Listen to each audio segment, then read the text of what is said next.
የወር አበባ ከቆመ በኋላ የሚከሰት የአጥንት መሳሳት ምን ማለት ነው? ሰላም ጤና ይስጥልኝ። ዶክተር ተዋብ እባላለሁ። የማህፀንና ጽንስ ስፔሻሊስት ሐኪም ነኝ። የወር አበባ ከቆመ በኋላ ወይም የማረጥ ዕድሜ ሴቶች ከደረሱ በኋላ የአጥንት መሳሳቶች ይከሰታሉ።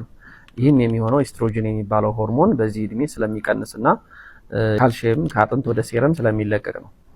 ስለዚህ በዚህ ዕድሜ ማድረግ የሚኖርባቸው ጥንቃቄዎች ይኖራሉ። አንደኛው ሲጋራ፣ አልኮል እንደዚህ የመሳሰሉት ካለ ማቆም ይኖርባቸዋል።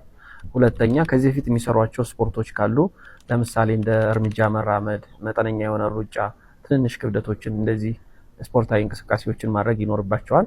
ሶስተኛ በካልሲየም የበለጸጉ ምግቦች እንደ ወተት፣ እርጎ እንዲሁም ደግሞ አረንጓዴ አትክልቶችን መጠቀም፣ በሕክምና ቼክ በማድረግ የቫይታሚን ዲ ሰፕሊመንቶችን መውሰድ እና ደግሞ እንደ አስፈላጊነቱ መድኃኒቶችም ሊታዘዙ ይችላሉ። አራተኛ በቀን ውስጥ መደበኛ ፀሐይ ለቫይታሚን ዲ ሶርስ አስፈላጊ ስለሆነ መደበኛ ፀሐይ መሞቅ ይኖርባቸዋል ማለት ነው።